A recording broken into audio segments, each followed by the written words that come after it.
നമസ്കാരം, മലയാളി വാർത്തയിലേക്ക് സ്വാഗതം. സംസ്ഥാനത്തേക്ക് വീണ്ടും മഴയെത്തുകയാണ്. തെക്ക് കിഴക്കൻ ബംഗാൾ ഉൾക്കടലിനും ഭൂമധ്യരേഖയ്ക്ക് സമീപമുള്ള ഇന്ത്യൻ മഹാസമുദ്രത്തിന് മുകളിലായി ചക്രവാത ചുഴി സ്ഥിതി ചെയ്യുന്നുണ്ട്. കേരളത്തിൽ ജനുവരി 12, 13 തീയതികളിൽ ഇടിമിന്നലോടുകൂടിയ ഒറ്റപ്പെട്ട നേരിയ ഇടത്തരം മഴയ്ക്ക് സാധ്യതയുണ്ട് എന്ന് കാലാവസ്ഥാ വകുപ്പ് അറിയിച്ചിരിക്കുകയാണ്. മത്സ്യത്തൊഴിലാളി ജാഗ്രതാ നിർദ്ദേശമുണ്ട്. ഇന്ന് തെക്ക് പടിഞ്ഞാറൻ ബംഗാൾ ഉൾക്കടലിന്റെ ഭാഗങ്ങൾ, അതിനോട് ചേർന്ന തെക്ക് കിഴക്കൻ ബംഗാൾ ഉൾക്കടൽ എന്നിവിടങ്ങളിൽ മണിക്കൂറിൽ 35 മുതൽ 45 കിലോമീറ്റർ വരെയും ചില അവസരങ്ങളിൽ മണിക്കൂറിൽ 55 കിലോമീറ്റർ വരെയും വേഗതയിൽ ശക്തമായ കാറ്റിനും മോശം കാലാവസ്ഥയ്ക്കും സാധ്യതയുണ്ട്.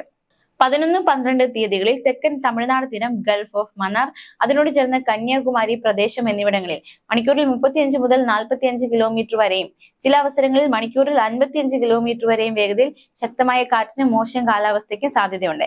മേൽപ്പറഞ്ഞ തീയതികളിൽ ഈ പ്രദേശങ്ങളിൽ മത്സ്യബന്ധനത്തിന് പോകുവാൻ പാടുള്ളതല്ല. അതേസമയം നമുക്ക് കേരളത്തിലെ മഴ മുന്നറിയിപ്പ് നമ്മൾ നോക്കി. ഇനി UAE പോകാം. UAE ഉണ്ടായ പ്രളയം ആരും മറന്നിട്ടില്ല.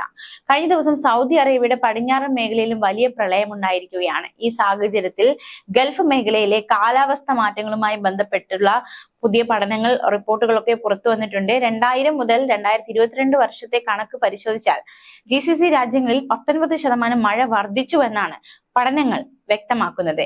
GCC സ്റ്റാറ്റിസ്റ്റിക്കൽ സർവേ പ്രസിദ്ധീകരിച്ച 2024 അറ്റ്ലസ് ഓഫ് GCC സ്റ്റാറ്റിക്സിലാണ് ഇക്കാര്യം വ്യക്തമാക്കുന്നത്. ഈ പഠനം അനുസരിച്ച് ഇനിയും മഴ വർദ്ധിക്കാനുള്ള സാധ്യത കൂടുതലാണ്.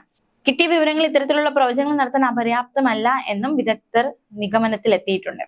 അതേസമയം റാസൽ ഖൈമയിൽ ഇടിയോടുകൂടി ശക്തമായ കാറ്റും മഴയും. ഇന്നലെ രാവിലെ 6 തുടങ്ങിയ മഴ വിവിധ പ്രദേശങ്ങളായി മണിക്കൂറുകളോളം തുടർന്നു. റാസൽ ഖൈമയിലെ ജസീറ, അൽ ഹറ, ദിഹ്ദാഹ, ഹംറാനിയ പ്രദേശങ്ങളായിരുന്നു കൂടുതൽ മഴ കിട്ടിയത്.